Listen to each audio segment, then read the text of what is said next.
Senhoras e senhores, bom dia. Solicitamos a gentileza de desligar seus aparelhos celulares ou colocá-los em modo silencioso.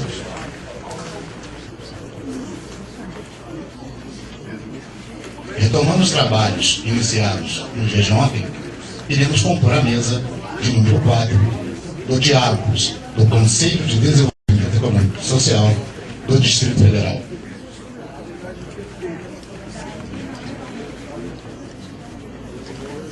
Para compor a mesa,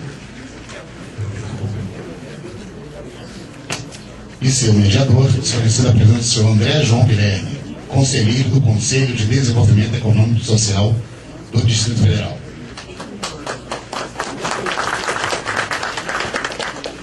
Senhor Ednardo de Oliveira Ferreira, do DF Trans.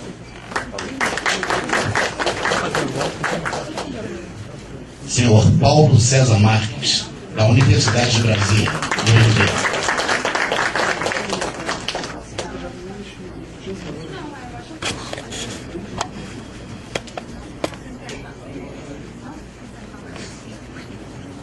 Senhor Vicente Correia Lima Neto, do Instituto de Pesquisa Econômica Aplicada, IPEA.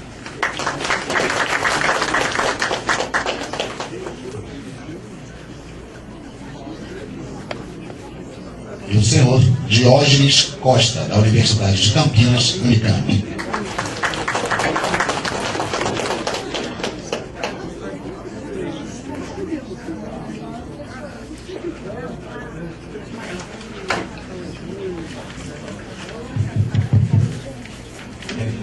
Bom dia a todos aqui presentes. Meu nome é André João, sou estudante de Ciências Naturais da UNB, sou presidente da UNE aqui do Distrito Federal. Estou aqui mediando esse debate, quero agradecer, acho que é um espaço muito importante para a sociedade poder dar a sua opinião sobre o transporte público aqui do Distrito Federal.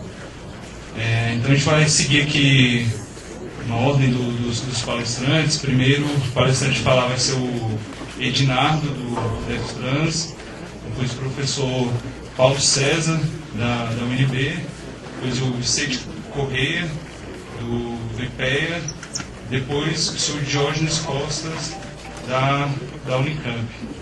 Então, queria passar a palavra agora para o Ednardo, do DF Trans, para fazer a sua exposição.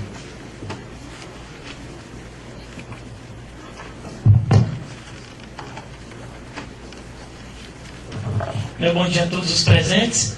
Procurarei ser breve, até para poder abrir mais espaço para os debates, para as perguntas que eu acho que é bem interesse do público aqui presente.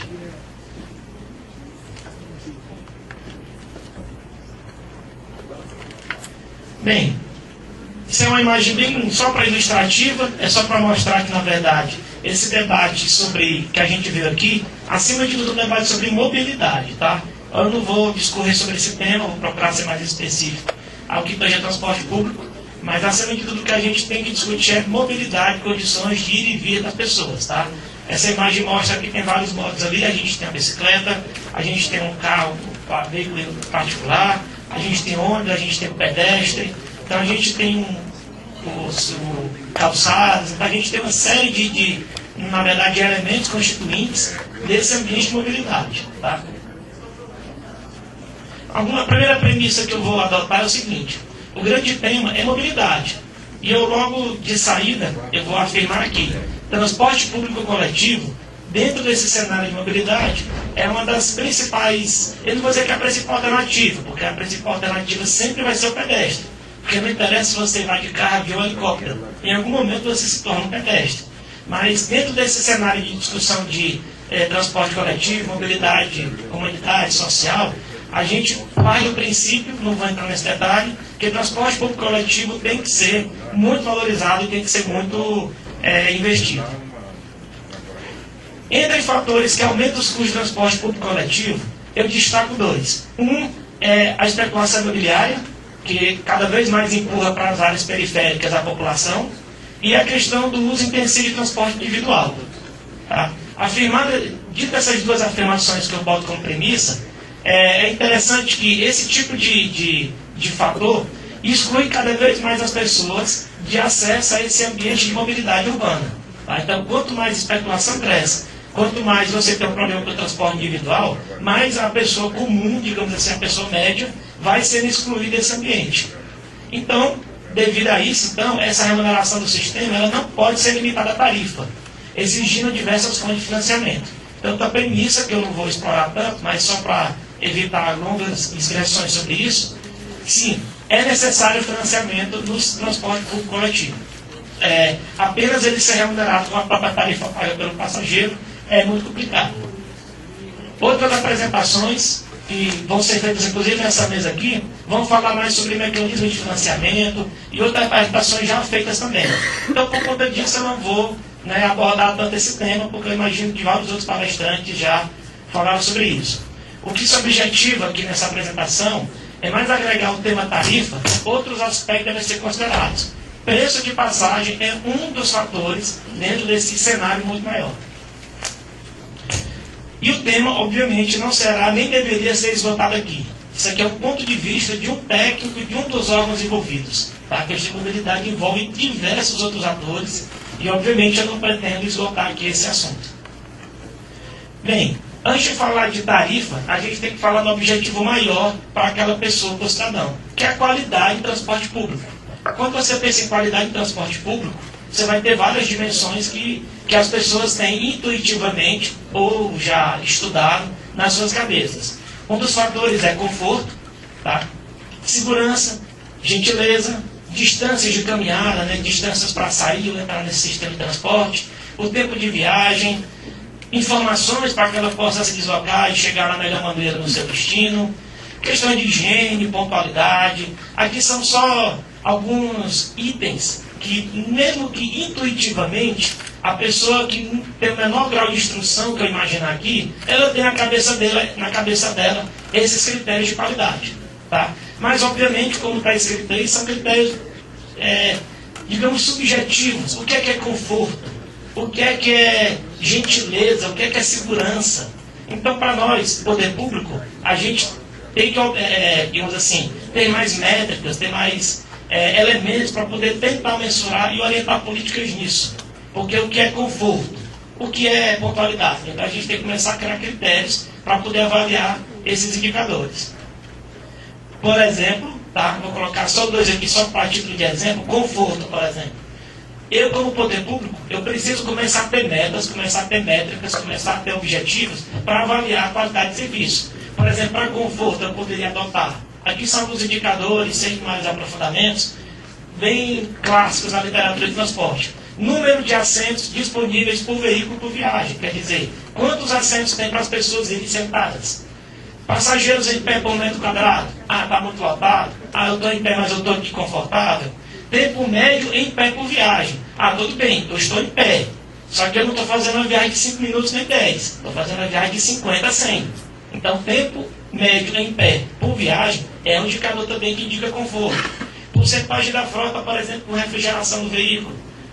Porcentagem da frota com acessibilidade. Porcentagem de pontos de parada com abrigos. Lembrando que o ponto de parada, onde a pessoa espera pelo seu ônibus, é também, obviamente, um elemento do sistema de transporte. Não é pelos ônibus o passageiro estava embarcado. Pontualidade, por exemplo, eu poderia tentar medi-la por porcentagem de variações de viagens com atrasos, porcentagem de viagens não realizadas, variação entre tempos de viagem. Então, aqui são alguns exemplos de métricas objetivas para tentar avaliar critérios subjetivos. Tá? Obviamente que pode haver discordância, está muito, está pouco, mas é necessário algum tipo de métrica mais objetiva para poder o Estado avaliar o sistema e o Estado também ser avaliado pelo sistema. É muito importante frisar que uma das grandes novidades desses novos contratos assinados final do ano passado e até meados desse ano pelo Distrito Federal, é que esses contratos já têm no mínimo 8 indicadores de avaliação de qualidade de serviço, contratuais, e com metas a serem alcançadas, coisas que os contratos anteriores não tinham. E o DEFTRANS, por exemplo, do órgão gestor, já está em estudos para publicar outros indicadores para a gente aumentar a intensidade desse controle. Porque, por exemplo, tudo bem, o passageiro, o ônibus está lotado. Ok, está lotado, é visivelmente lotado. E o que é não lotado, o que é lotado? Então é necessário ter mecanismos objetivos para essa cobrança. Porque senão cai num vácuo contratual que ninguém resolve nada. Outra imagem meramente ilustrativa, só para vocês terem uma ideia que para oferecer esses serviços, para aquele nível de serviço ser alcançado, eu tenho elementos como abrigos e estações, ou estações, no caso é um abrigo. A gente tem que trabalhar com outros modos de transporte. Nessa imagem vocês estão vendo uma moto e um carro ali para trás. A gente tem os passeios, né, o acesso da cidade até os pontos de entrada do sistema de transporte. Você tem questão de tráfego, você vai ter questão de sistema viário. O sistema viário tem a faixa exclusiva, tem um viaduto, está congestionado, tem muito semáforo, como é que está isso? Você tem a questão dos motoristas e cobradores, que são é uma categoria muito importante no sistema e historicamente a gente dá pouca atenção. É aquela história como se você viajasse de avião, está muito preocupado com o aeroporto, muito preocupado com a aeronave, mas você não tem preocupação com a qualificação de quem te conduz. Então é um elemento importantíssimo no sistema, muitas vezes desvalorizado, e o veículo em si. Novamente, de maneira bem simplificada, os custos de transportes públicos são oriundos de questões como: quando eu falo em operação do transporte, quer dizer, o ônibus que está circulando, eu tenho frota, eu tenho pessoal, combustível, tecnologias e outros mais. Quando eu penso na infraestrutura onde essa operação vai ser realizada, eu tenho que pensar coisas como obras, manutenção do equipamento que existe e projetos também, porque não adianta fazer a obra, de vez em quando pipoca nos jornais nacionais da vida, né? O cara faz uma ponte no lugar que não tem nada, tem a ponte e não tem estrada, então não adianta você só ter a obra e a manutenção dela se ela não faz parte de um projeto maior. E por fim, gestão, planejamento, atendimento ao público, fiscalização e questões gerenciais. Agora vai ser a parte realmente chata da apresentação. Eu não vou mentir, vou adiantar para vocês aqui. Eu vou logo dizer que o objetivo desse slide para vocês poderem talvez lê-lo melhor.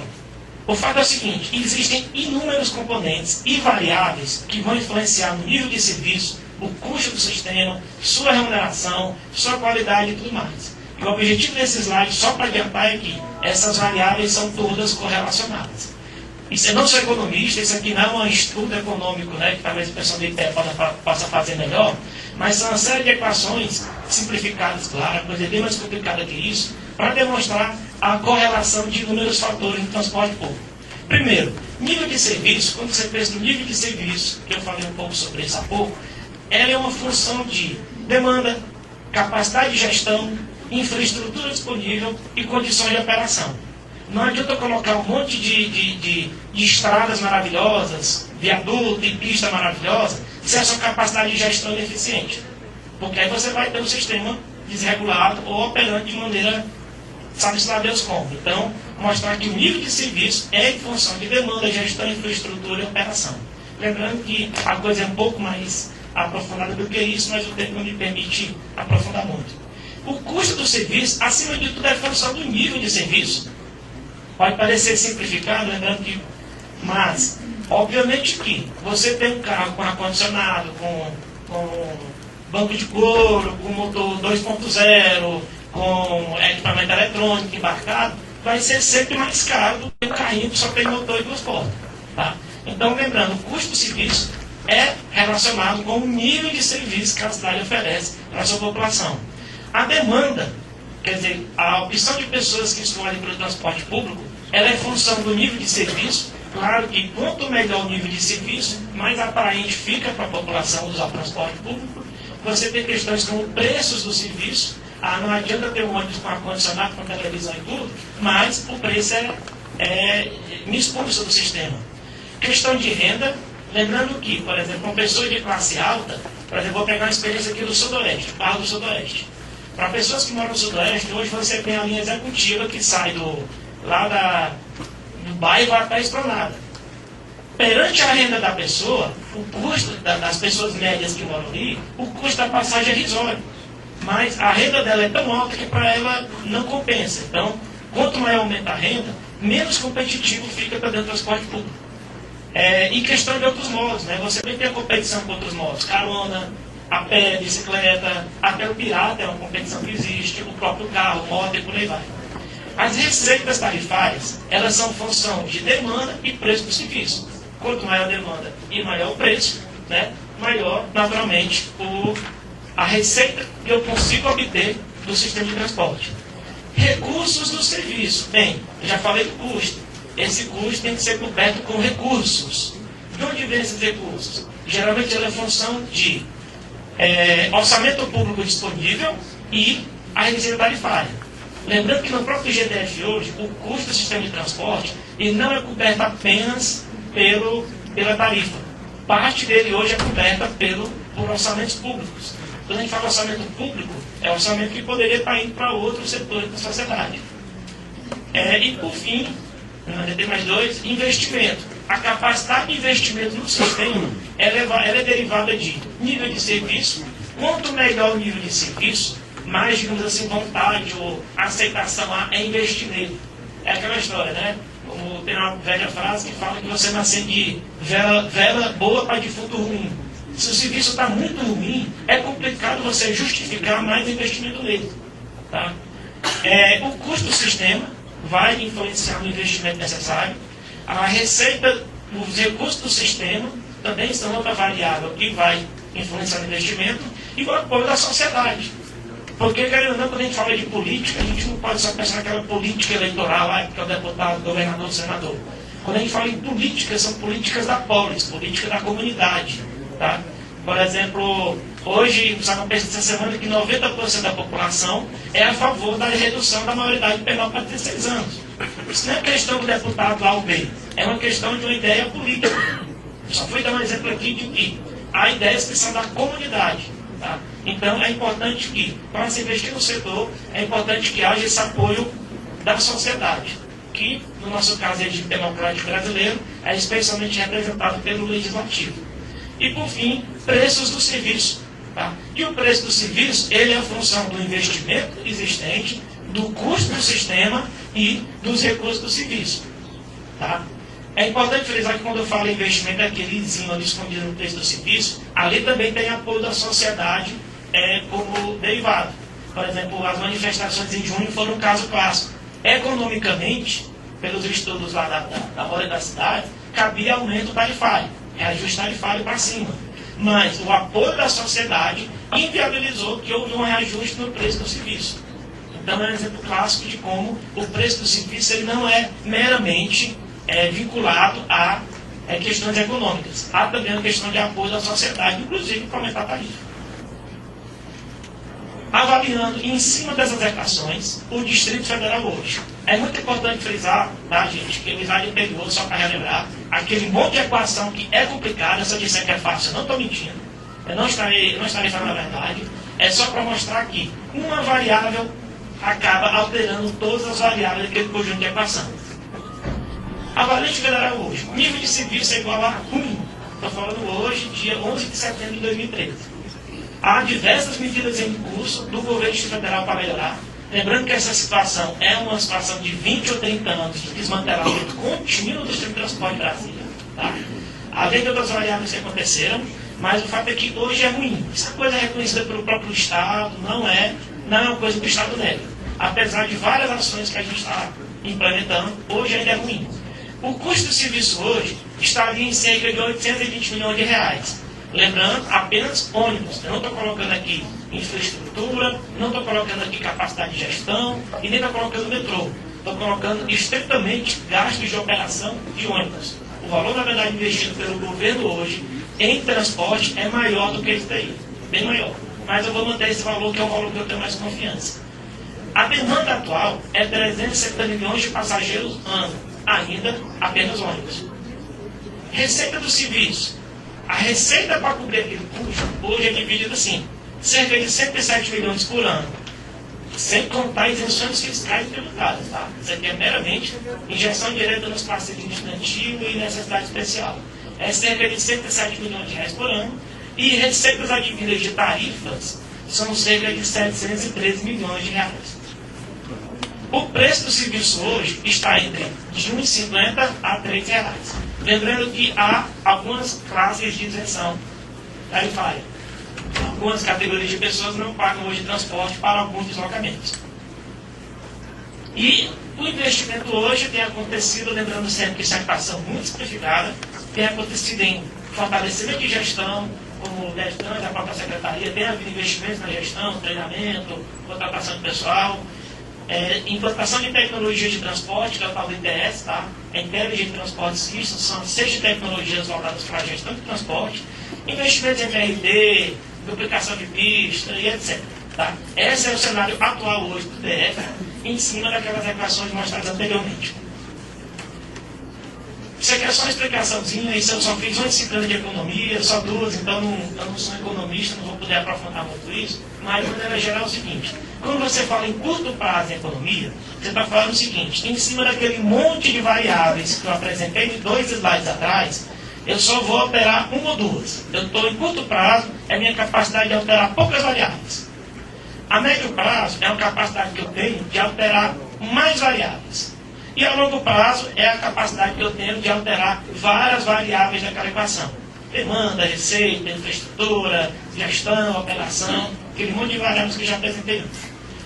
Mas, independentemente de eu alterar uma variável ou eu alterar todas as variáveis, o fato é que qualquer alteração significativa em um componente impacta em mudanças significativas no sistema, sendo tão intensa quanto for a variação. Variação proposta, no cenário que é o cenário assim, mais objetivo dessa discussão.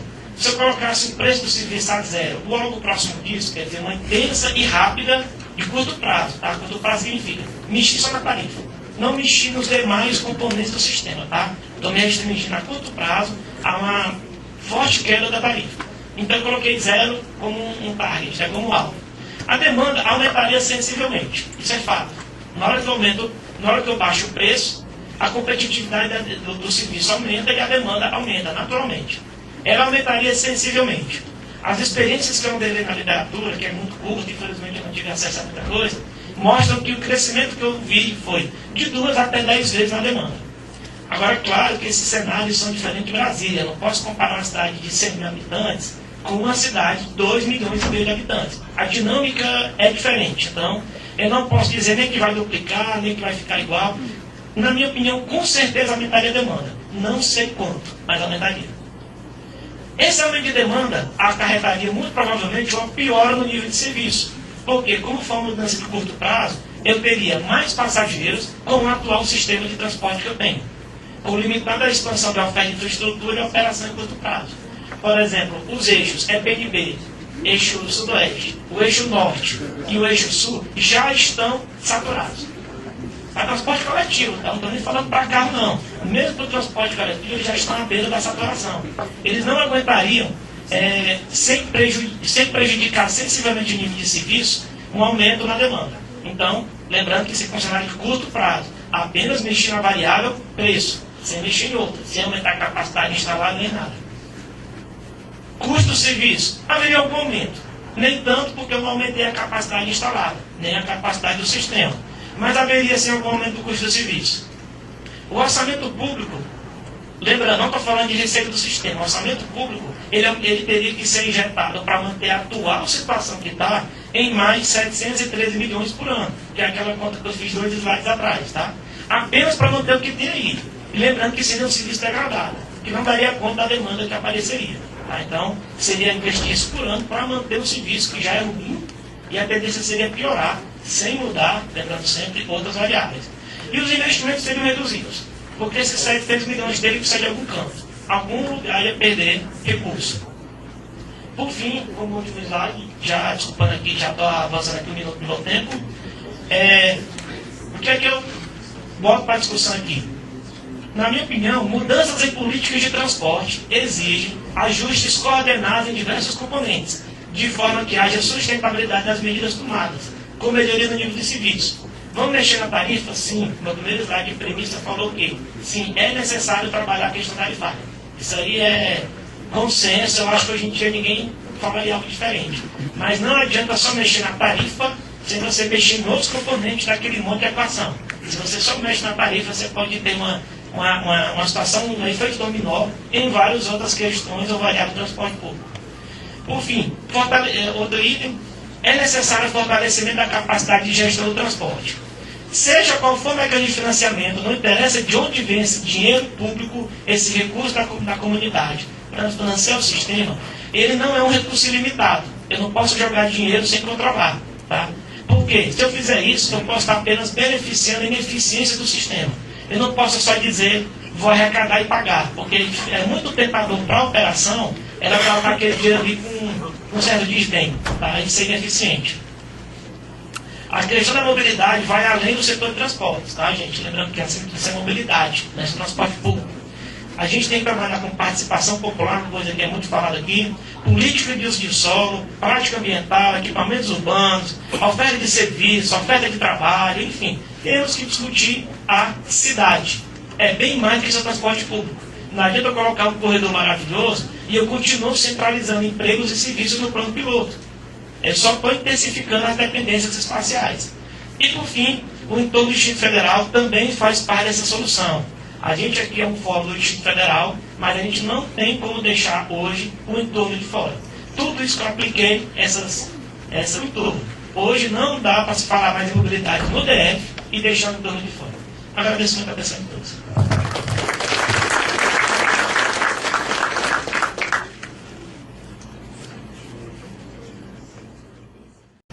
Obrigado, senhor Edinardo, do DEFTRANS. Agora eu queria passar a palavra para o senhor Paulo César, da Universidade de Brasília, UNB. Bom dia a todos e a todas. É pena que o Paulo Vitor não está aqui hoje.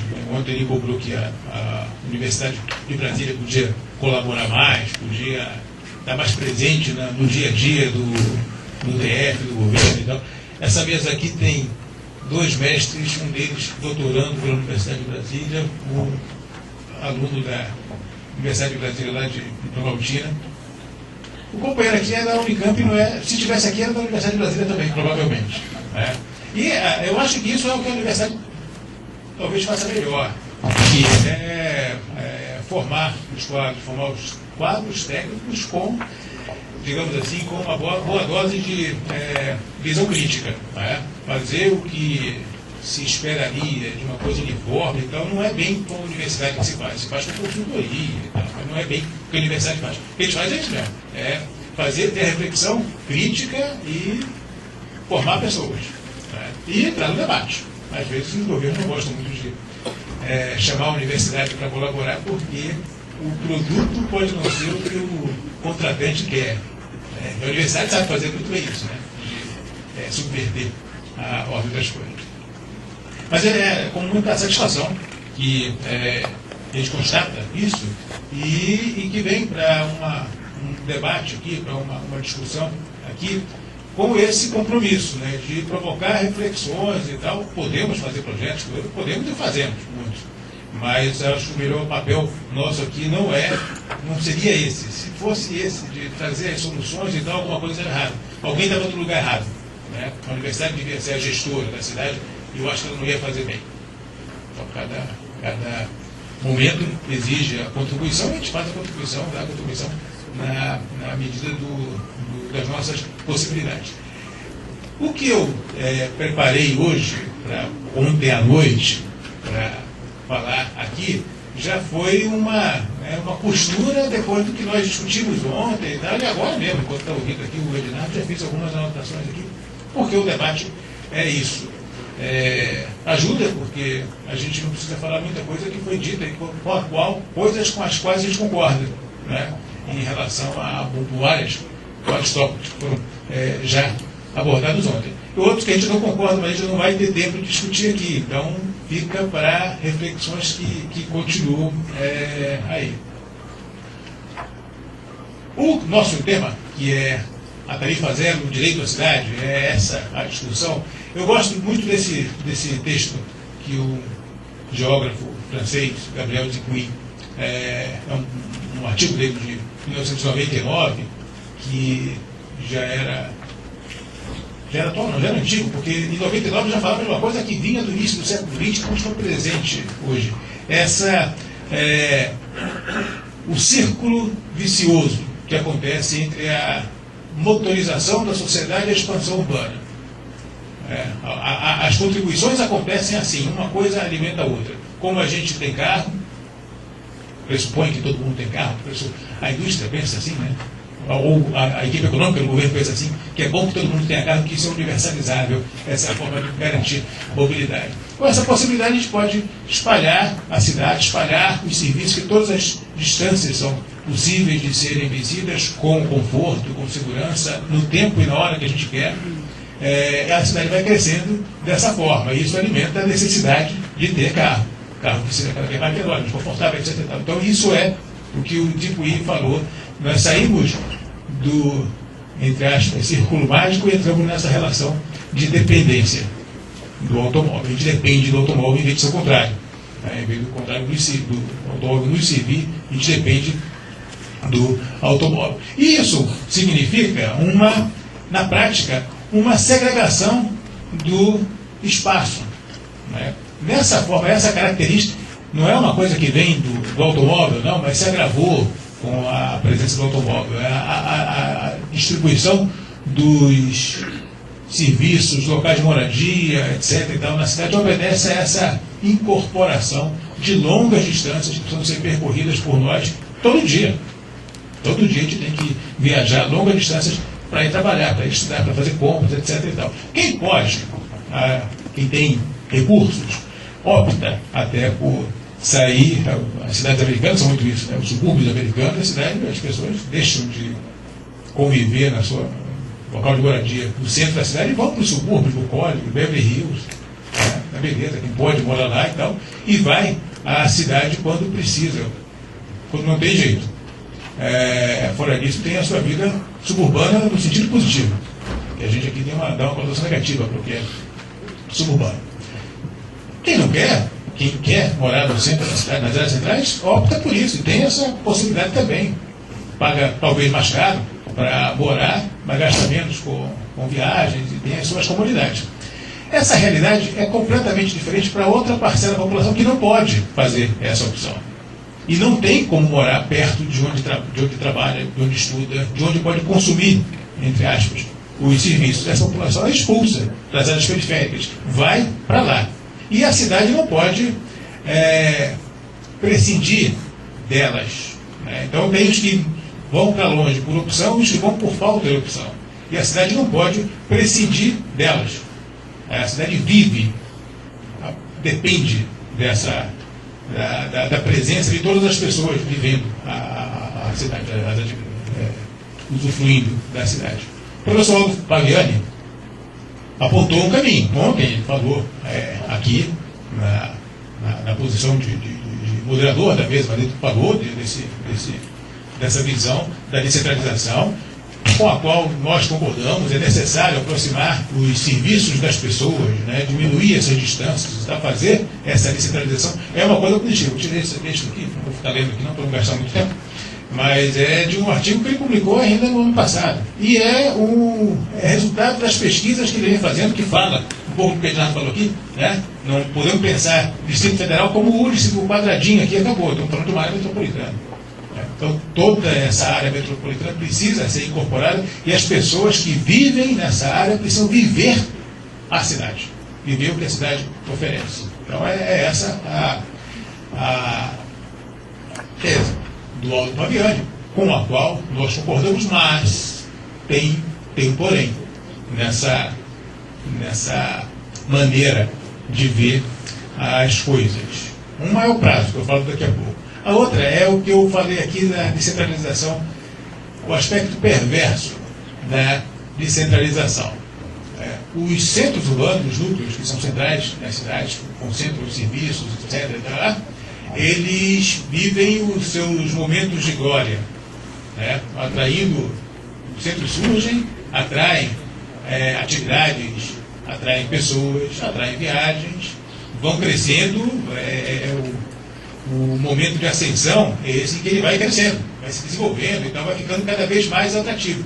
Isso provoca, no médio e longo prazo, provoca a saturação das suas redes, todas as redes. Vamos falar especificamente aqui.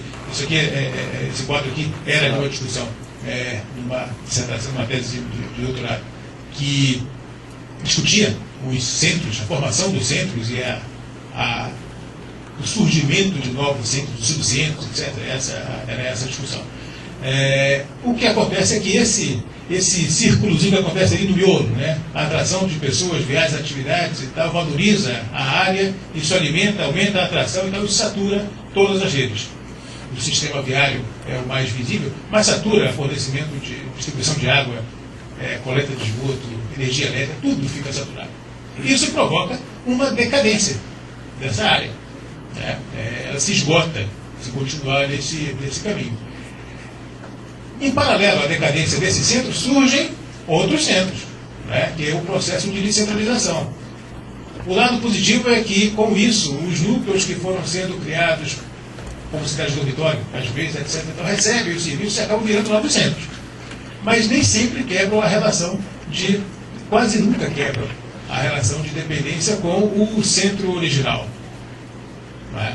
Então, apesar da descentralização ser um objetivo, apesar da gente ver como positivo isso, apesar de reduzir as distâncias, tem coisas que não vão deixar de ser feitas nas áreas mais centrais.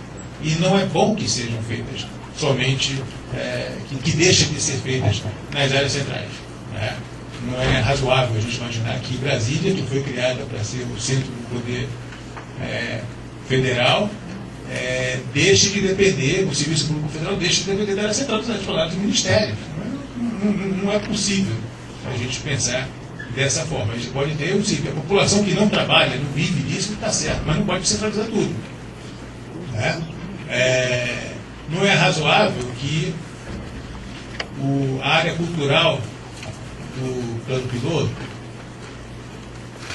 deixe de ter a Orquestra Sinfônica do Teatro Nacional, deixe de tocar de graça às terças-feiras, ou vá tocar, ou que haja um Teatro Nacional em cada núcleo urbano, as pessoas não terem que se deslocar para fazer, não é razoável. O que é complicado é que as pessoas não conseguem vir assistir os concertos das terças-feiras porque tem uma barreira que se chama transporte, ou falta de transporte, ou tarifa.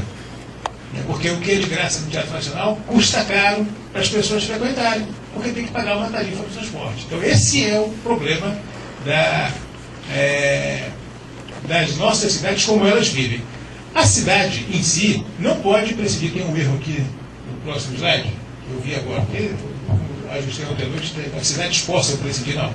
As cidades não podem prescindir do deslocamento diário das pessoas. Senão a cidade não funciona. É isso? Se as pessoas... Ontem a gente estava falando aqui, alguém falou aqui sobre quem é que faz o café da manhã para sair para trabalhar. Às vezes não consegue chegar a tempo para fazer o café da manhã. Alguém falou, não lembro quem foi. Falou sobre isso aqui. Mas olha só, a pessoa que trabalha dentro da casa da classe média, que não consegue chegar não. É quem vai vender o pão na padaria. É quem vai operar a máquina numa fábrica. Então essas pessoas precisam chegar no seu local de trabalho.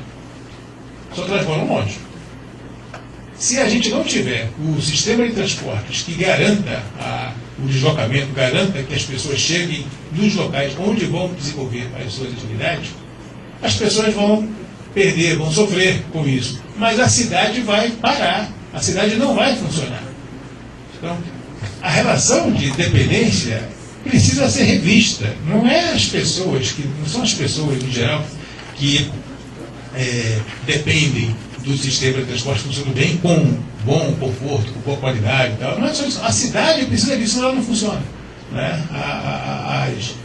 Quem precisa do bom sistema eficiente de transporte público é a cidade, porque ela se constituiu dessa forma. Ela criou essas distâncias, ela criou essas impedâncias que precisam ser vencidas para ela funcionar. Então, quem precisa não é quem usa, necessariamente. Claro que o direito à mobilidade deve ser um direito social. Eu concordo com a inclusão do artigo 6º da Constituição. Preciso que isso seja previsto como direito social para responsabilizar o poder público a assegurar esse direito. Porém, não dá para a gente pensar que o sistema de transportes é um benefício que a cidade oferece e precisa cobrar de quem usa esse benefício para usar. A gente ouviu o Edinaldo falando aqui agora. Quanto que é caro um sistema de transporte? Né? É caro hoje. Foi um sistema que todos nós concordamos com um sistema ruim. É caro hoje. Se melhorar a frequência, melhorar conforto, melhorar a segurança, garantir tudo que a gente quer que seja garantido, vai ficar mais caro ainda. Se o sistema é caro, é difícil de ser bancado porque é caro, quem é que consegue explicar que é justamente quem menos pode que paga por ele? Como é que se explica isso? Né? Se a cidade não vive sem o sistema de transporte, o sistema é caro de ser mantido. Então como é que a gente mantém esse sistema? Cobra de quem usa. E quem usa e paga é quem menos pode. Porque quem pode já comprou seu carro, quem pode comprou bem de dado, né, para a área central da cidade. Ou nem precisa andar de carro porque já mora no plano piloto dos lados do onde ele trabalha, que não é a realidade da imensa maioria da população. Né? Então acho que o enfoque que a gente precisa dar nessa discussão precisa sair de uma lógica que é meramente econômica, pensando que o sistema custa tanto, as fontes são essas, é um benefício, como se fosse um privilégio pelo qual eu pago. Né? Pode ser um privilégio. Eu quero andar de carro, eu pago por isso, eu compro meu carro, boto gasolina, pago o estacionamento, tudo bem. Isso é um benefício que eu quero, por opção. Eu quero ter para mim. Essa é uma coisa. A outra coisa, que é no sentido do serviço público, que precisa ser oferecido para que o público funcione, para que a cidade funcione, tem que ter uma forma de financiamento diferente. Tem que ter outra fonte de financiamento. Não é o usuário que vai ser totalmente canalizado. Primeiro porque já não consegue andar da forma que quer, dentro do seu BMW com ar-condicionado, motor 2.5. Não é. Né? Já tem essa penalização pela condição social. Se todo mundo tivesse esse carro também, não ia ter espaço para todo mundo andar. Né? Mas isso é uma outra discussão que eu gosto de fazer, mas não vai dar para fazer aqui. Então já existe essa penalização. E essas pessoas ainda por cima vão ter que financiar o seu próprio, digamos assim, o seu próprio suplício, como isso é visto muitas vezes. Né? Quantas vezes a gente vê até a cidade resistir à implantação de medidas que são absolutamente banais. Né? Faixa exclusiva para ônibus, claro que não é a solução para todos os males. Né? E não é só criando facilidade para os ônibus circularem que o sistema vai funcionar. Não, tem muito mais coisa. Claro que tem. Mas se não fizer mais nada, é razoável pensar que o passageiro do ônibus tem que ficar preso num congestionamento que é provocado pelo excesso de carro. Não é razoável, não tem lógica uma resistência como essa. Então é razoável, mínimo que se faz, divide no meio o sistema viário, deixa metade para quem está no seu carro, outra metade para quem está no transporte público. Né? Nem é isso que se propõe. Se faz uma via que tem 4 faixas, é uma faixa só que vai para a circulação de ônibus. Não é a cidade toda e tal. Mas até isso tem uma certa resistência, porque a gente pensa, né, mesmo que a gente não pertença à elite econômica, a gente pensa como tal. A gente pensa, olha a cidade dentro do carro, pela janela do carro. E aí não vê quais são as reais necessidades do direito à vida na cidade, do direito de usufruir a cidade, né, de poder ir no teatro. A lógica econômica chega até certos avanços, certas conquistas que a gente tem, muitas vezes são distorcidas por essa lógica econômica. Por exemplo, o passe livre estudantil. O passe livre estudantil, claro que é uma conquista importante, não é isso? Mas como ele foi implementado, significa que o estudante só pode sair de casa, ir para a escola no horário da aula e voltar quando acabar a aula.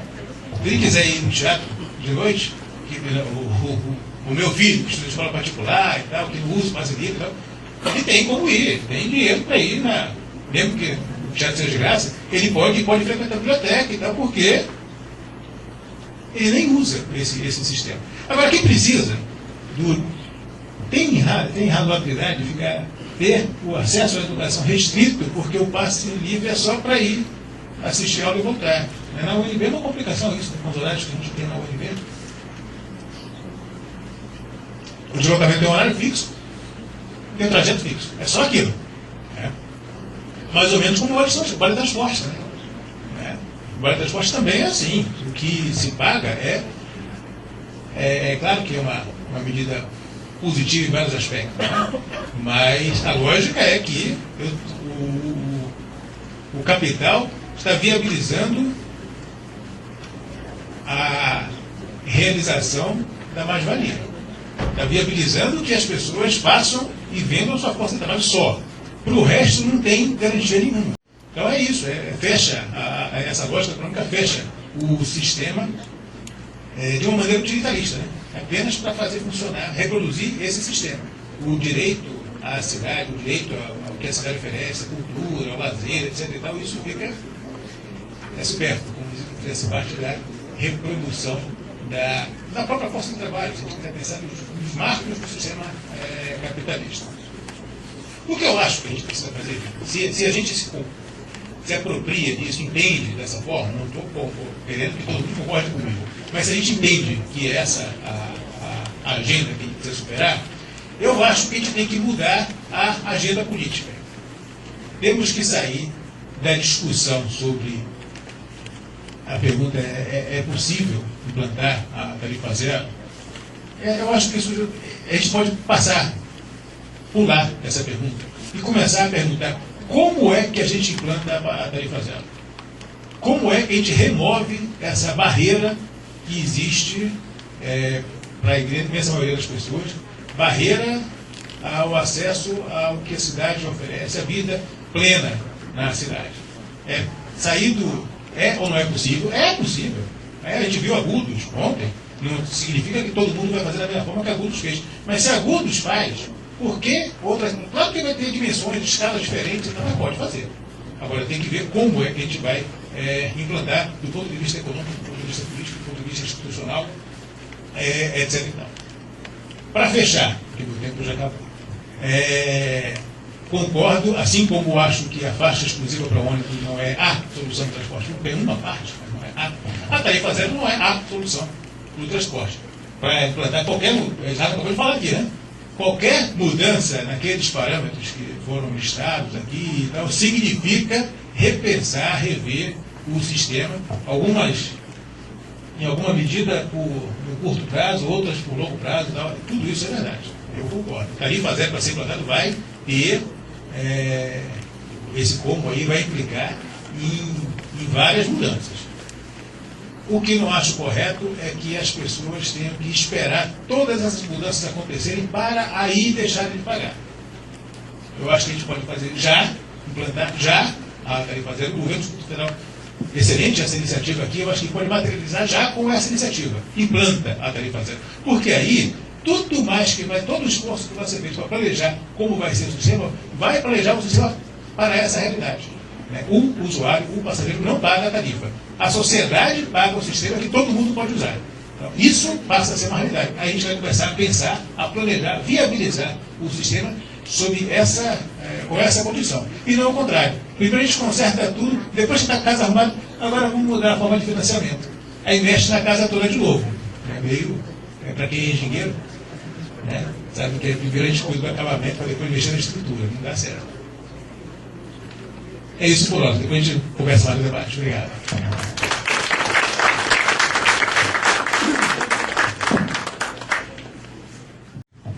Obrigado, Sr. Paulo César, da Universidade de Brasília.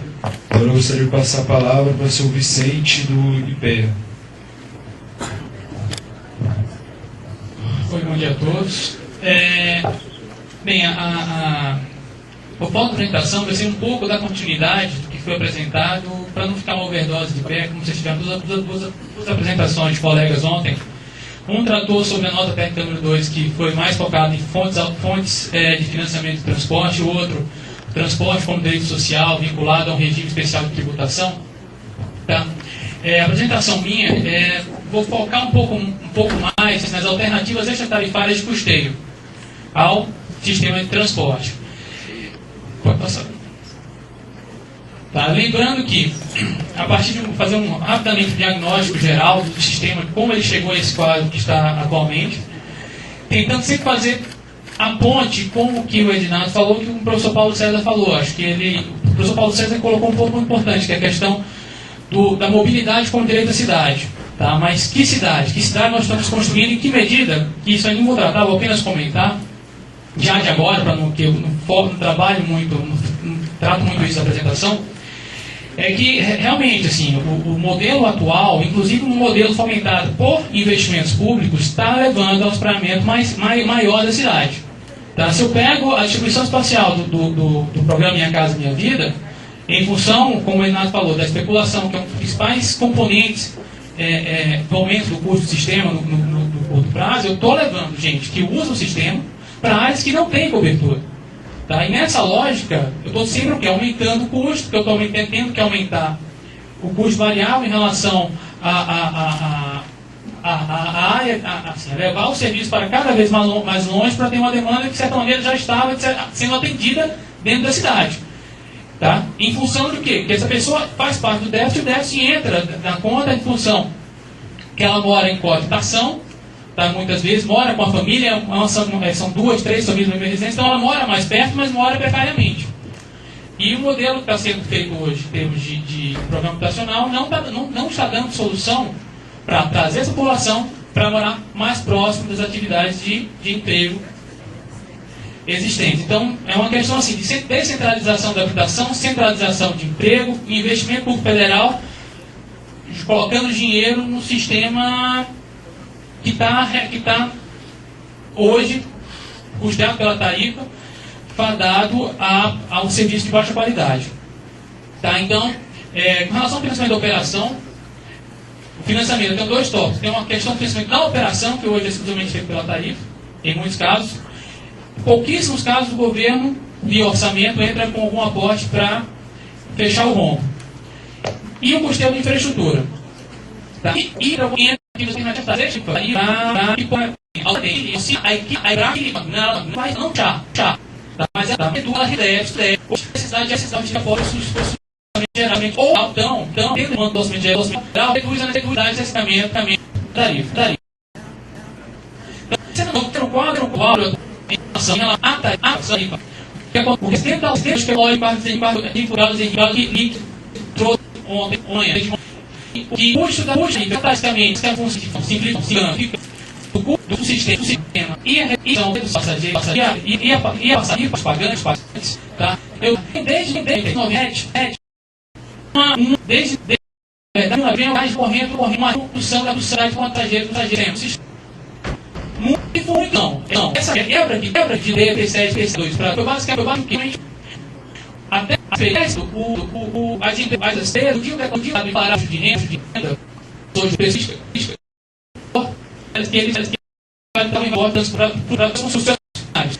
Mudou e não isso é possível. Então, o dinheiro porque aí o empresário ficou as alternativas, custei, ou você paga direto para o funcionário, ou seja, também há demanda, ele vai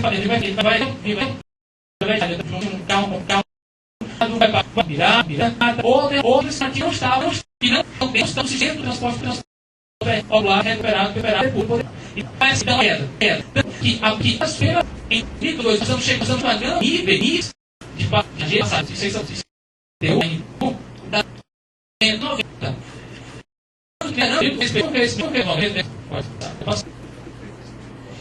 O primeiro ponto, há uma área de passageiros.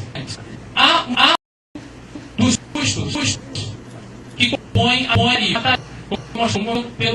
pelo cabelo de acima da inflação, tudo isso acima da inflação.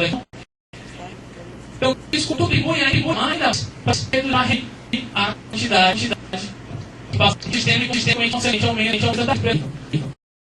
Essa lógica, onde quer ter qualidade a lógica do sistema é exclusivamente pela namoro dos cabelos.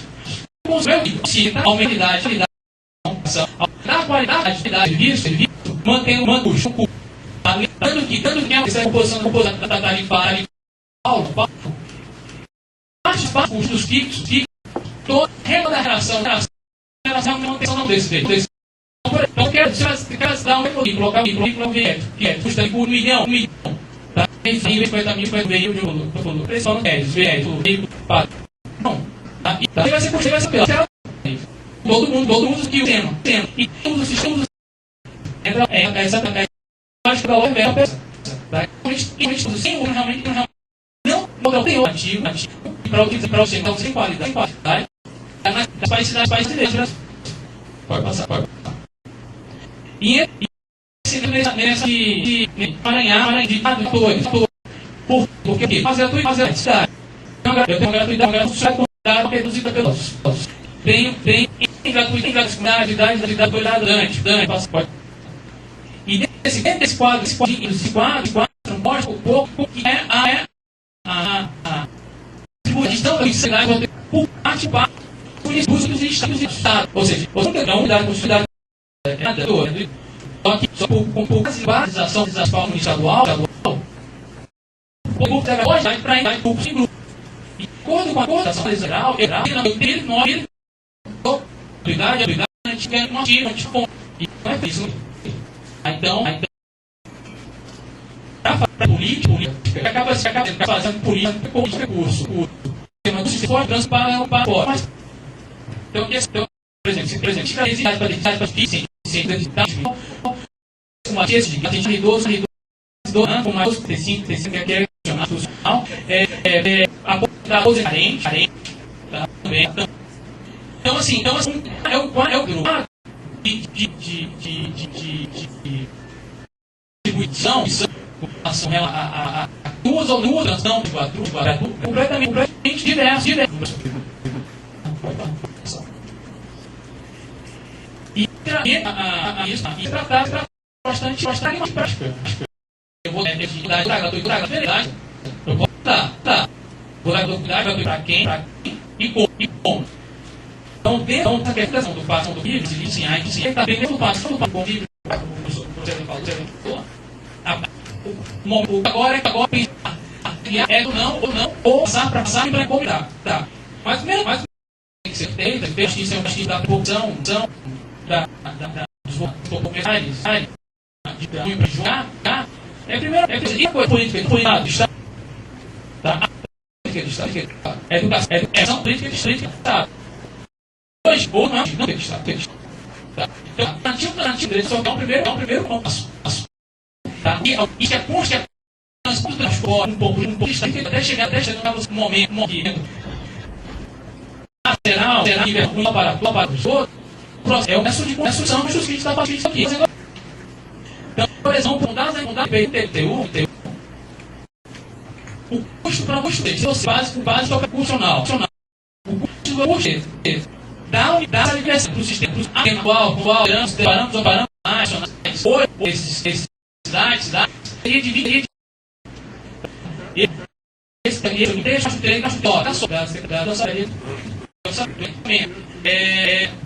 por exemplo, o pouco para saúde é sanção. Então, responsabilizando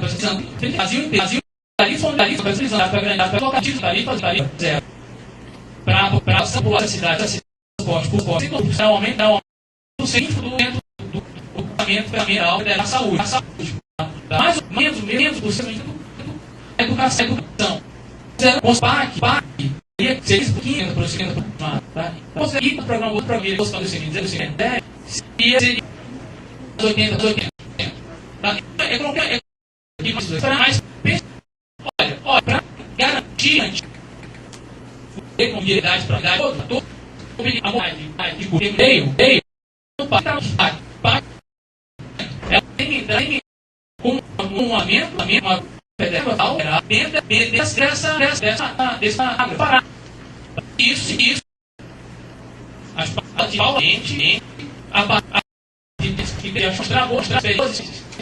olha, já disse que vamos ver passar no passeio, não seria mais seriedade do trabalhar comparativamente deve aplicar que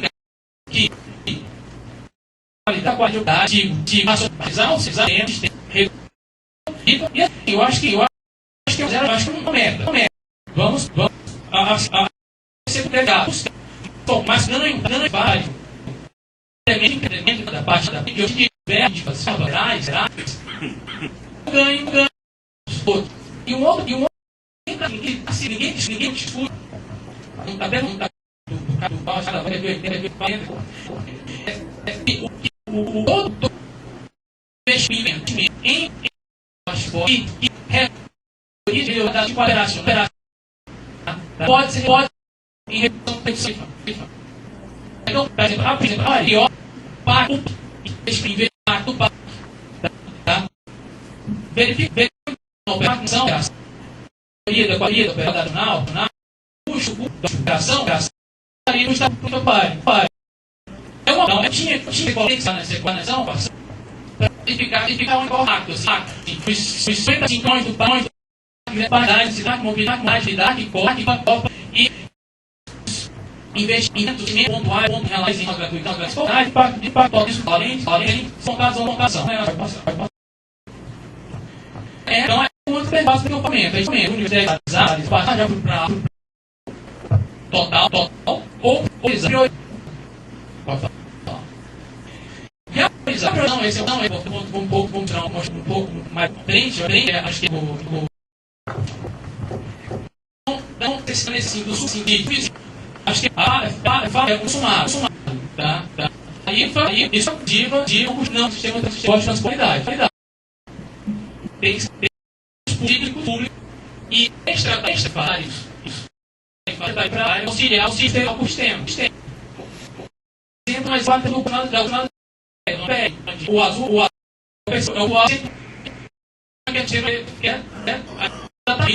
pode passar. Nos Estados Unidos, são dados de 2010, o financiamento pelas transferências de esporte locais, elas deixam em geral. Então, o capital é menos a governo local do governo. Além de alguns geralmente da de partida etc. O outro nacional 37%, isso é a média da esquema americano, tá? Esse é o custeado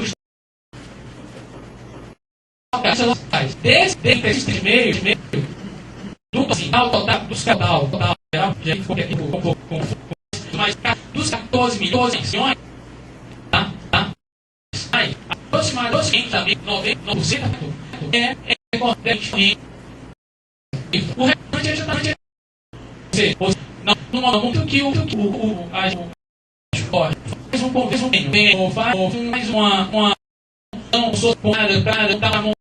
tudo isso como receita e faz ajuda e ajuda a operação mas isso domínio mental para sustentar umas pistas e observei outro que relação então o investimento capital constante e esse outro foi que houve uma parada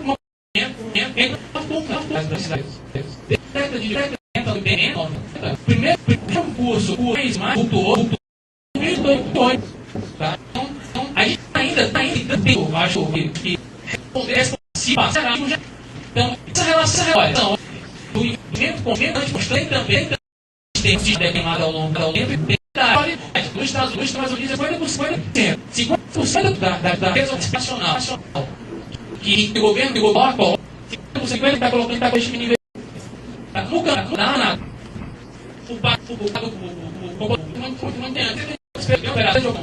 de 62,5 milhões de dólares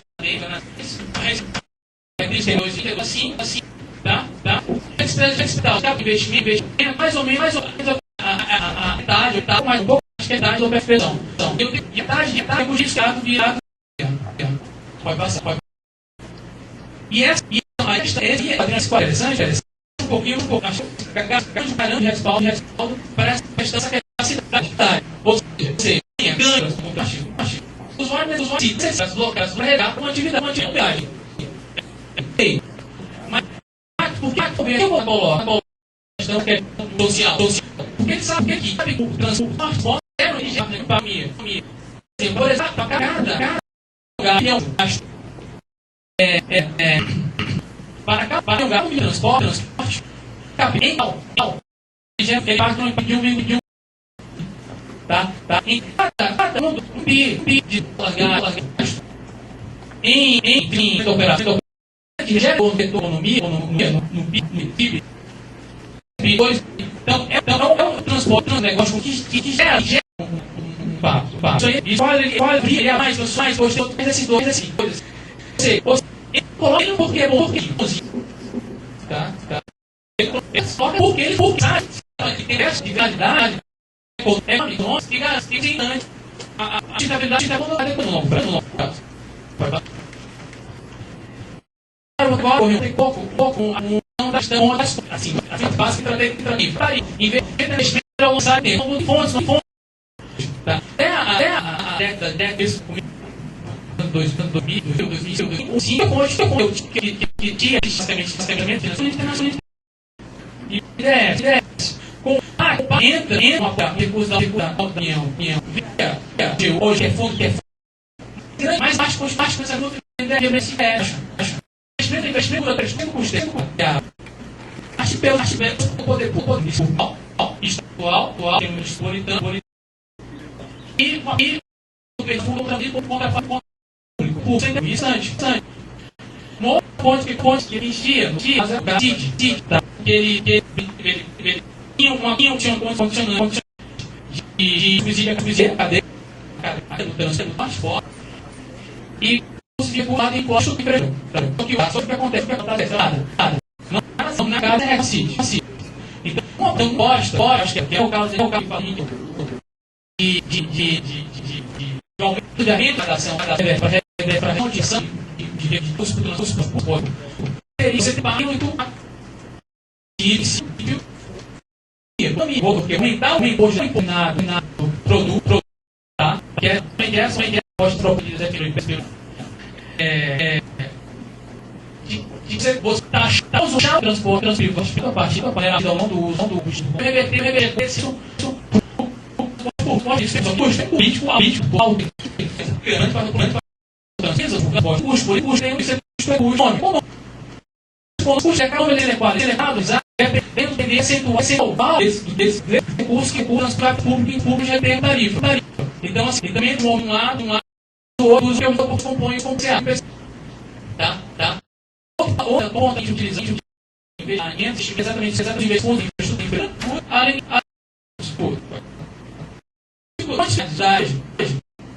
de necessidade de custos operacionais, tem que cuidar do modelo depois de tarifação, onde os mais os custos contêm tudo, tá? Inclusive, são dados pelo dado público. Tem um problema do leite de infraestrutura que são destinados e outros, basicamente, recursos públicos. Podem existem outras alternativas que não a União estaria municipal para perder esse também. E outro claro, desarticulação por planejamento.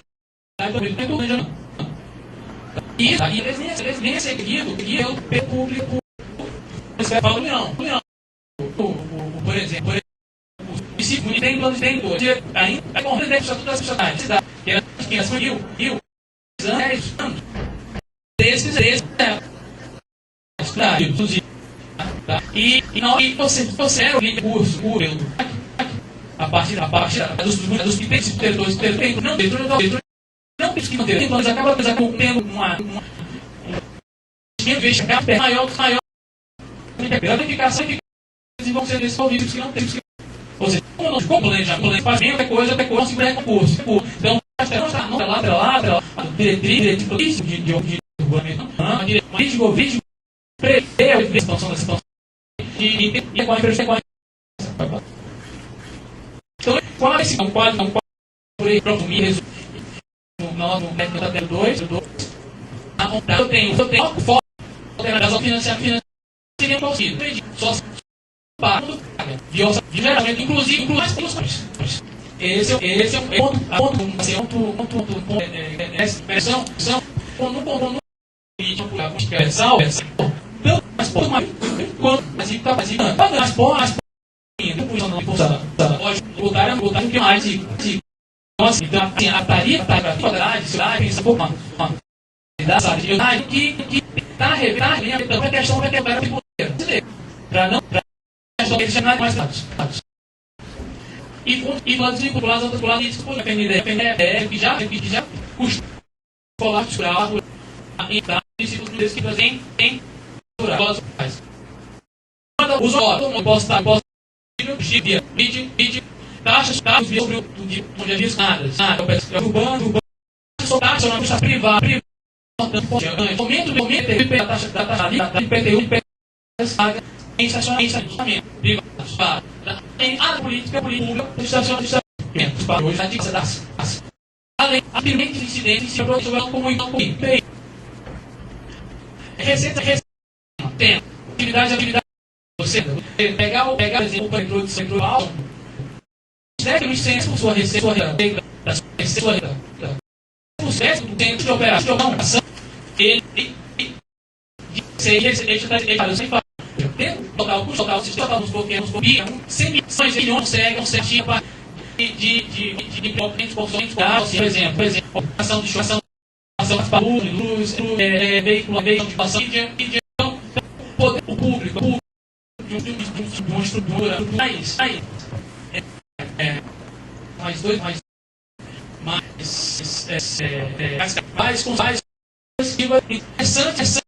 interessante já isso por exemplo a transporte público ela não é só transporte ela faz transporte não tem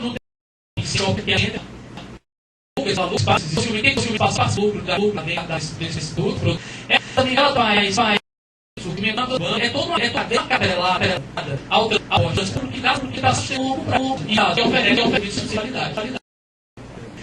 Eu tenho instrumentos com valor e basicamente o transporte vai passar. Com relação à receita, nós já temos essa rápida instrumentos urbanismo são utilizados hoje para custeio e investimento como as operações urbanas sociais. Em São Paulo, nós temos concessões urbanas na operação. Tá? O que é operação urbana? Poderia continuar na zona, ganha nação cultura e já para uma instituição aquela área. O que acontece em São Paulo? Eu sobrando, mas assim, em casa, você acha que gastar dentro das instalações. Porque todo mundo não deve ter fica na detona das áreas. Se eu tivesse a possibilidade de dar operação de então, dar um parte dentro do outras partido do recurso da uma vinculação urbana. Isso veio não ri não vou discutir da expropriação urbana, capital, projeto com consegue ser para ser financiado. Esses instrumentos PP e outros instrumentos TPI. Esses são melhorias que é pouco e ela vincula muito a lógica, a muito interessante. A dificuldade é mudar, sempre que a valorização assim, eu vou falar a obra medo o quê? Medo fazer uma obra, essa área tanto o seu meu modo dentro da área valorização essa obra também investimento só a valorização terá prior e isso vai passar a letra para que fecha tá? Basicamente cidades esse bem tá? então, se tem B também, porque tem gente menor de história, que esse capacidade não executa, o patrimônio para realização, por exemplo, merece pelo quadro, o patrimônio de residência oficial está condicionado, justamente isso deve. Qualquer política que eu põe, eu tenho consideração que são regiões do país, o patrimônio de residência, ele tem direta a possibilidade de pagar de complementação. Então, vai passar. Não, vai. Por exemplo, no Sudeste, os móveis, especificamente, essa coluna da coluna direita, respondem, pode, aquele que mais caros, entendeu? Qual passa, paga a população mais, dos imóveis mais baratos, é 0,50, você foi notado, 27, 25. Nós estamos na região norte, se para colocar ponto 9,9. E na mesma, nós não pensamos, que paga, entendeu? Então, qualquer loja que você é do ministro, eu tenho parte do custo reduzir isso para o tipo de propriedade, eu tenho que rever o que com mais cobrança por administração brasileira. Essa amiga, pessoal, isso é, só não tem vale, sabe, o banco, faz parte do livro. Então, para nós, internet, de compra. Então, tem em São Paulo, a operação é a edição BI, tá? 81 cobrar de orçamento em 2009 foi 3,1, tá? Você São Paulo que as capitais mais ricas tem capacidade primeiro de diferentes tem imposto para um ponto específico públicos e nessa que teria que ver lógica claro. É a solidez da base da variante da cobrança da diferença do realizada todos os brasileiros. Passar. No ETE, por exemplo, São Paulo, com a mais do 5%, de alterar, você vai pensar dos créditos de 60 milhões. Tá? E os sistemas, como é que valor 180. Bom, colocar um bilhão. Então, olha por um bilhão. Tá? Então, mostrar que para conseguir entrar no de banco, pegar o recurso PTU, para distribuição. Eu ia rever a cobrança completamente pessoal. Fazenda tá? Só deve ser com PTU de pau e definida. Temos vai estar com bastante informação. Então, referência vai ser vazada.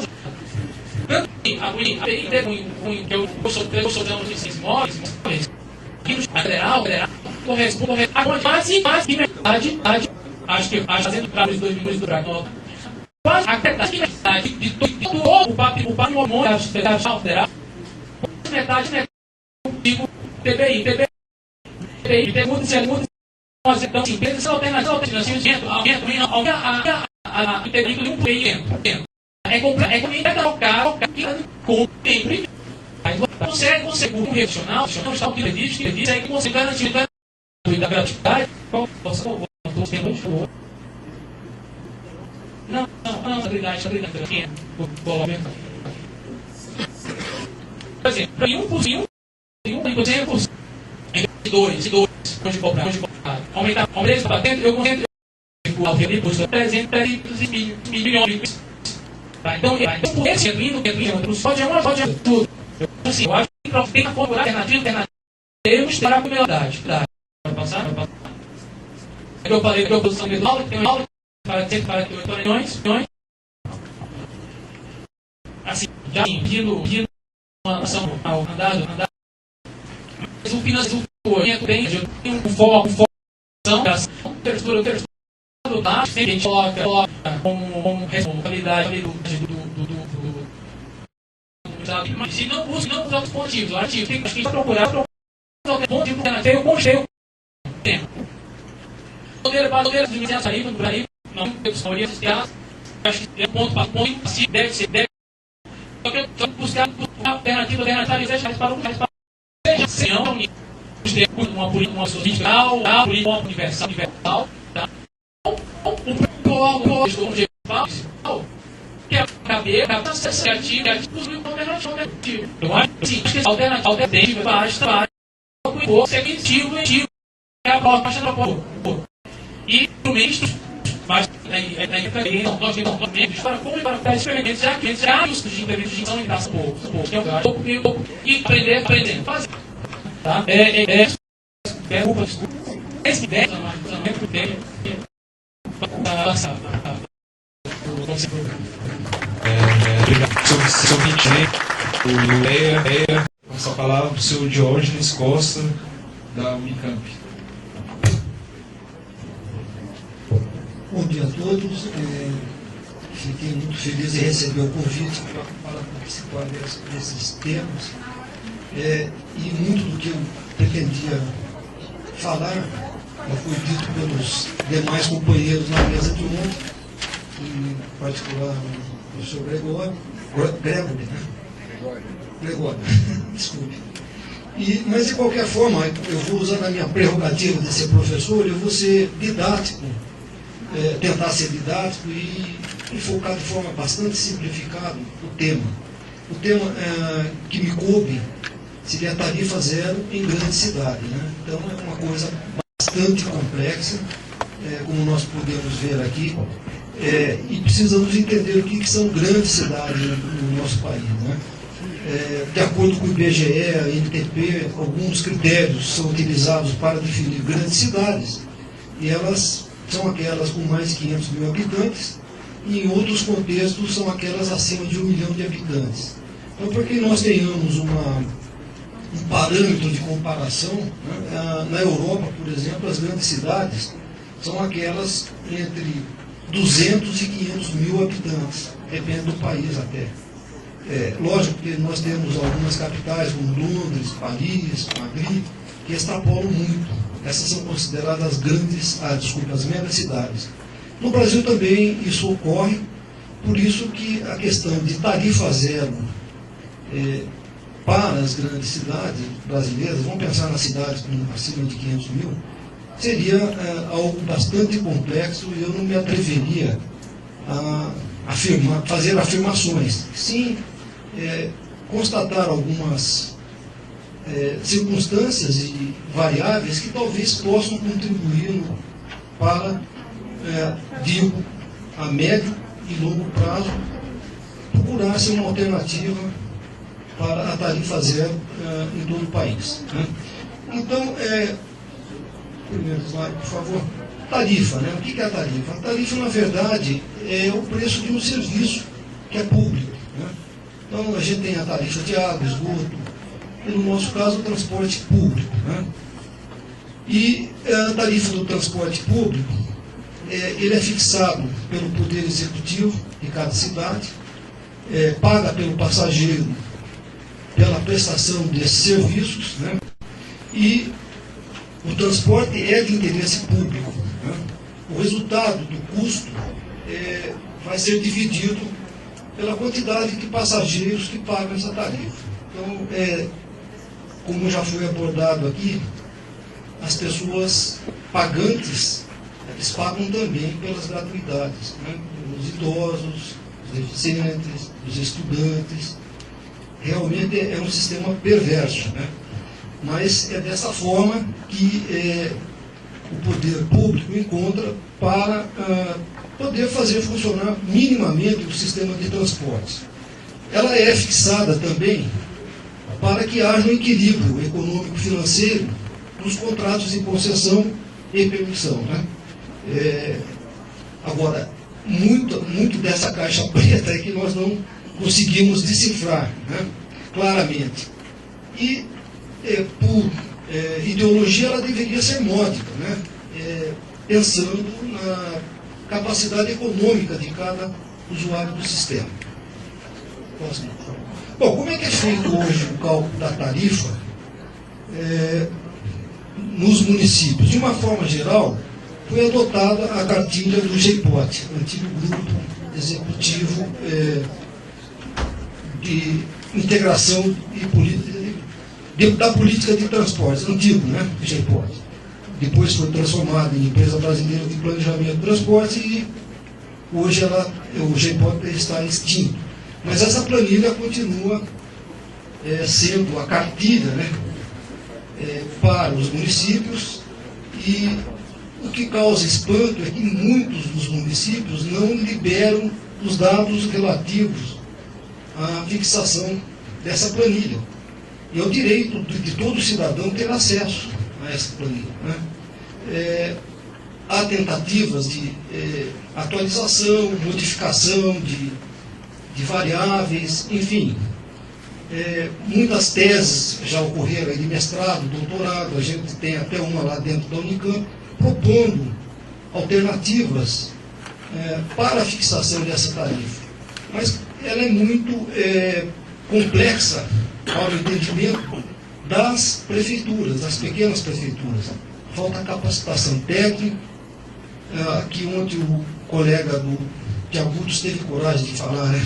Corrupção, infelizmente, incompetência, né? O não comprometimento, muitas vezes, como gestor, com o direito do transporte com a população. Então, isso, no nosso país, é premente. Nós vemos isso, não tenho nenhum receio em falar abertamente, porque ocorre em todos os municípios, estados, né? E é uma coisa que a sociedade tem que lutar firmemente para mudar. Próximo, por favor. Então, essas variáveis da nossa planilha, desculpe, os custos da planilha, eles são variáveis, né? De acordo com quilometragem rodada, então envolve combustível, óleos lubrificantes, rodagem, pneu, câmaras de ar, recalchutagens, peças e acessórios. Os fixos, né, eles vão se manter ao longo do prazo. Então, por exemplo, a mão de obra, né, salários de motorista, de comprador, encargos, os fiscais da empresa, os fiscais também, às vezes, do próprio órgão gestor, está embutido, manutenção, administração, a depreciação do capital, que é o ressarcimento do valor ao longo do tempo que os bens vão perdendo, né? Máquinas, os próprios equipamentos da garagem e o próprio material rodante. A remuneração, que é o rendimento de capital que as empresas, os empresários vão receber, né, pelo capital empregado, e essa remuneração é após toda essa depreciação. Alguém ontem perguntou qual era o valor aqui em Brasília. Eu diria que, de uma forma geral, é por volta de 12%. E há gente discutindo que os 12% são insuficientes. Né? Por quê? Porque não prevê a renovação da frota. Não sei se isso é pertinente. Na verdade, eu não tenho competência, não sou economista, para fazer esse cálculo, mas eu acho que 12% é um lucro bastante expressivo na conjuntura atual de um país com inflação baixa. Né? E outras despesas. Por favor, próximo. Bom, além dessas despesas, nós temos os tributos que incidem também sobre a tarifa, que é o PIS, o CONFINS, que foi abolido agora, né? PIS e CONFINS, né?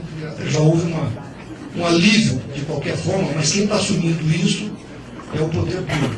E o imposto sobre serviço de qualquer natureza, que as prefeituras cobram, né? Varia de município para município, alguns é muito baixo, outros até bastante elevado, né? A minha cidade, por exemplo, Campinas, é em torno de 6%. É um valor expressivo. Né? A taxa de gerenciamento, que é cobrada pelo órgão gestor, seja ele uma empresa pública, seja a própria municipalidade diretamente, ela tem um custo, né? E essa taxa de gerenciamento, de uma forma geral, fica em torno de 2%. Algumas empresas se organizam, ou melhor, as empresas permissionárias, junto com o gestor, se organizam e formam consórcios para a venda antecipada de passagens, né? Isso tem um custo.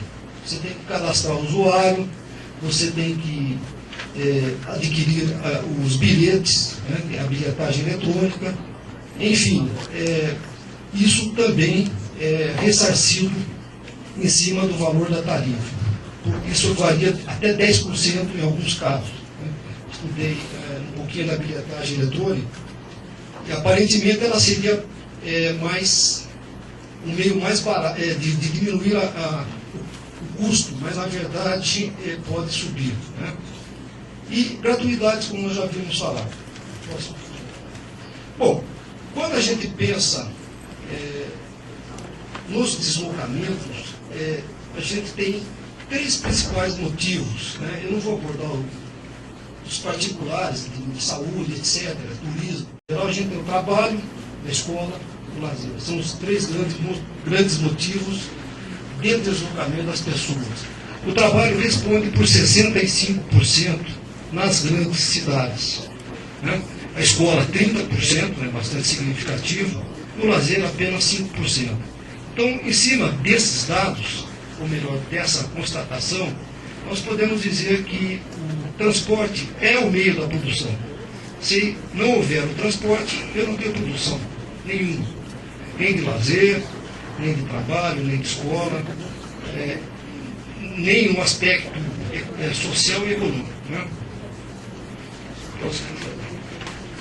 Bem, o que ocorreu ao longo, o colega o Vicente apresentou agora há pouco, a queda que ocorreu ao longo dos últimos anos, ou melhor, de 1994 até 2003, houve uma queda brutal na utilização do transporte público, né, apesar de haver um aumento demográfico da população. Chegou a 40%. Né? A gente pode ver aí nesses gráficos, da NTU também, não pus a fonte, falhou, né? Estive mudando ontem à noite, acabei não. Mas por volta de 40%. Né? Vários motivos, né, levaram a isso.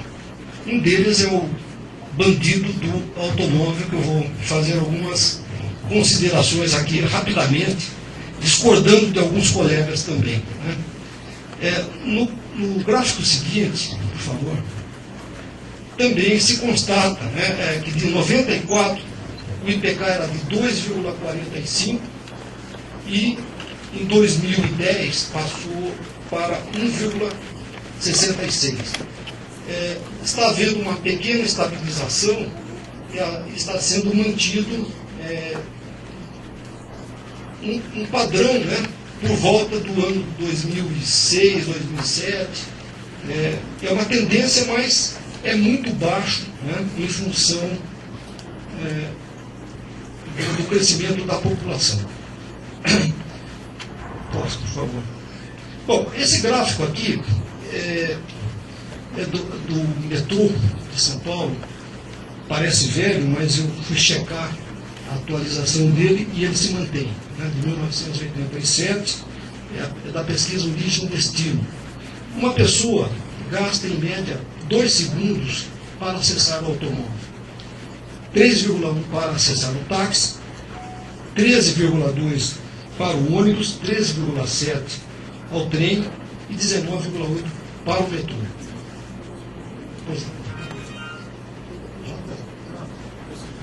Segundos, desculpa, são segundos. Desculpe, minutos. Desculpe, minutos. Falei segundo, só se for jato, né? A pessoa tem rodinha nos pés, né? Então vejam bem, o automóvel, inegavelmente, é o meio de transporte que mais atrai as pessoas, né? O automóvel é o chamado transporte porta a porta. Eu saio da minha garagem, chego na minha escola, chego no meu trabalho, no meu local de lazer, não tenho como competir com o automóvel, ainda mais pensando em que o nosso país promoveu, né, uma ciranda aí de facilidade na aquisição do automóvel. Incentivou, né, não sei se de forma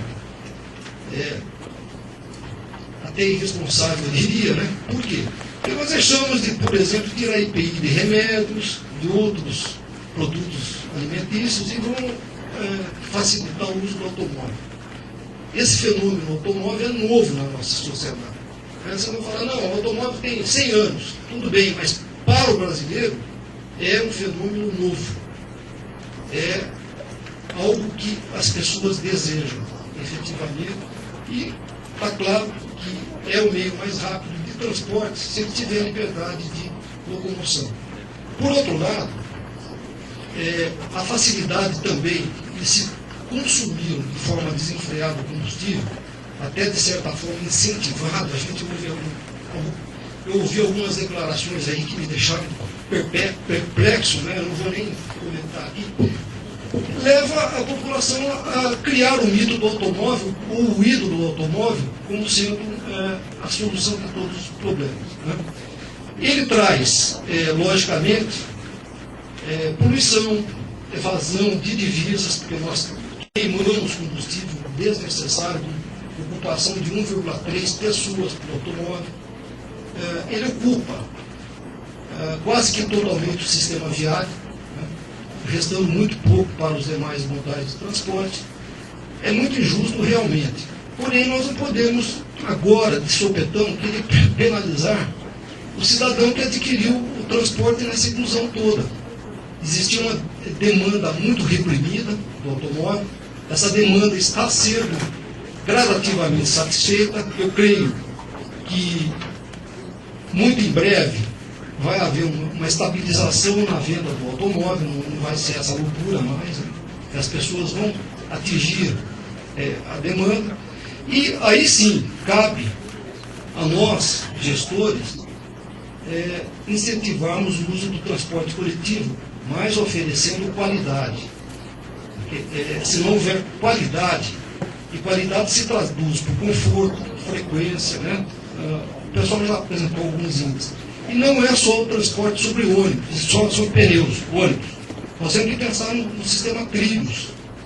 Apesar de muita gente dizer que é caro porque nós não temos escala na fabricação desses veículos no Brasil.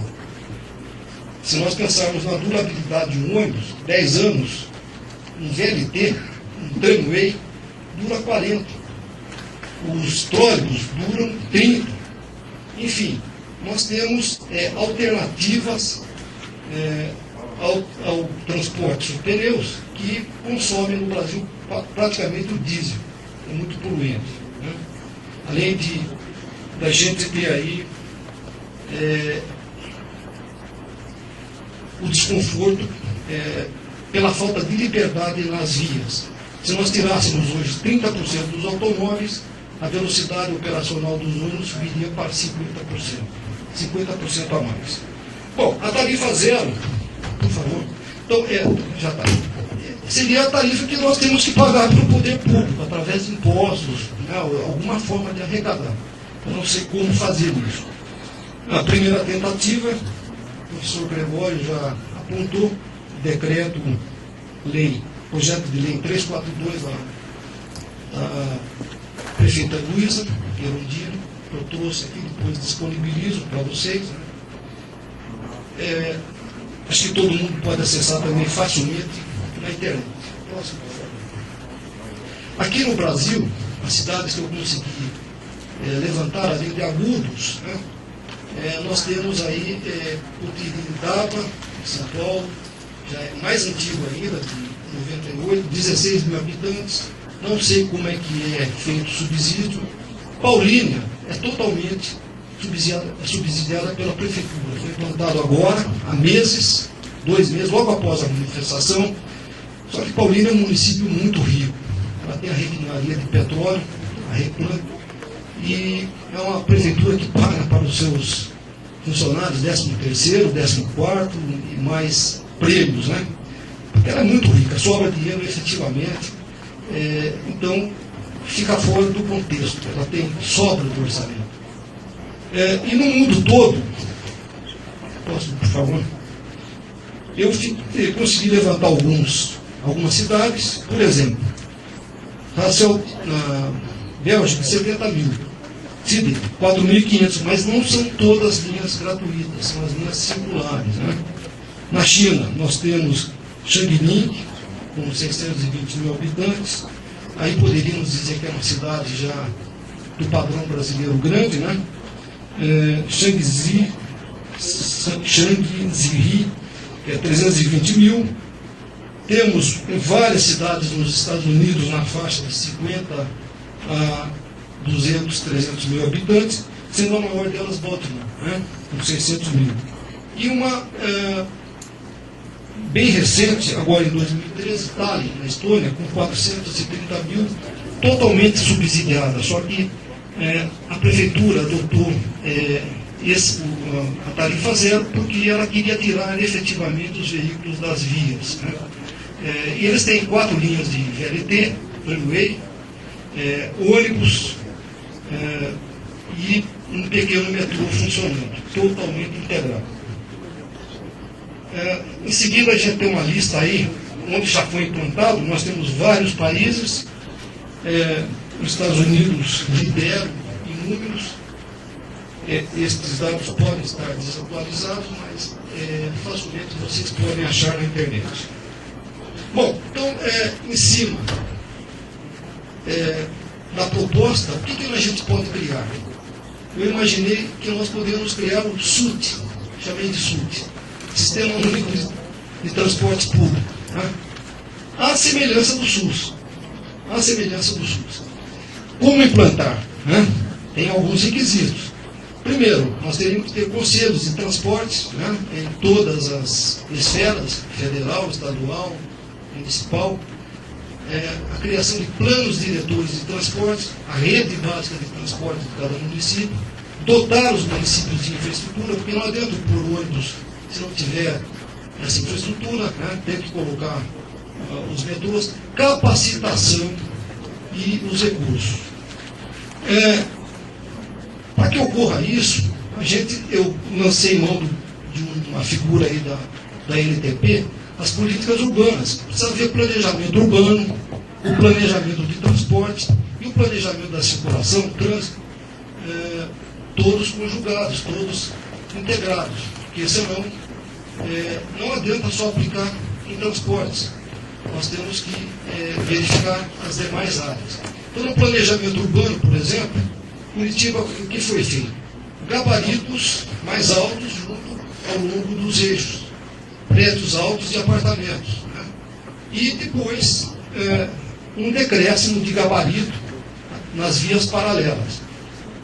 Isso não é possível, muitas vezes, de se fazer em todas as cidades, mas precisa haver uma integração, transporte, trânsito e circulação.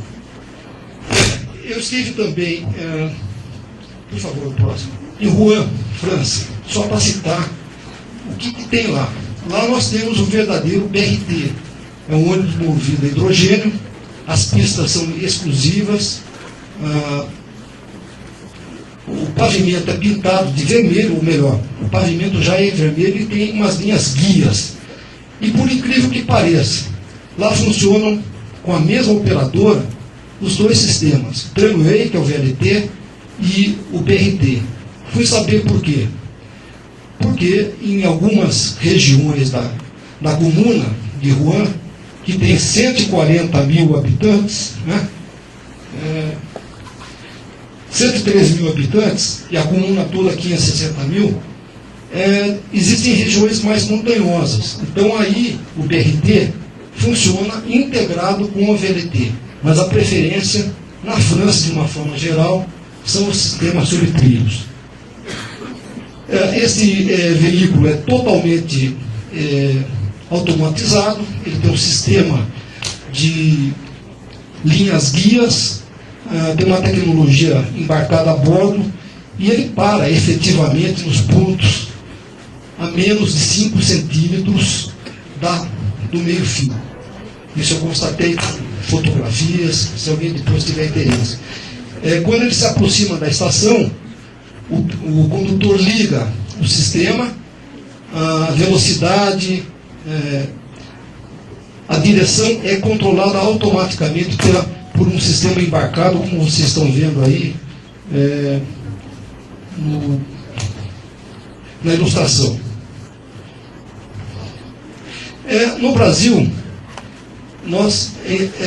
próximo, por favor. Esse é o VLT. Então, o nível de conforto é de 4 passageiros por metro quadrado no máximo. Aqui no Brasil, a gente tem 12 passageiros por metro quadrado em algumas situações. Em São Paulo, o metrô de São Paulo, que era um excelente sistema, hoje já está completamente saturado, né? E já começa a haver até depredação, porque o pessoal fica inconformado com a falta de conforto. Então, nós precisamos dotar, né, a cidade de uma rede extensa, porque senão a coisa não anda. Outras soluções que nós podemos estar implementando, posso, por favor, seriam os trólebus, voltar a usar os trólebus, porque é uma energia renovável. Tem algumas experiências com ônibus híbridos, né, são elétricos. Tem o ônibus elétrico puro, que está sendo também testado em São Paulo, com baterias. E surgiu agora um modelo da Electrobus, que é chamado de trólebus com ultracapacitores. Como é que ele funciona? Ele tem muita liberdade. Quando ele chega na estação, ele levanta o sistema de alimentação, a rede, uma descarga de 20 a 30 segundos, recarrega as baterias, tem uma autonomia, pelo menos um dobro entre um ponto e outro. Né? Se houver falta de energia entre um ponto, ele consegue chegar até o próximo. São protótipos e alternativas de conforto, de qualidade que a gente pode ter. Eu agradeço então a oportunidade que me foi dada. Peço desculpas de não abordar o tema tarifa zero com profundidade, porque eu não tenho essa competência. Entendo não ter essa competência. Obrigado.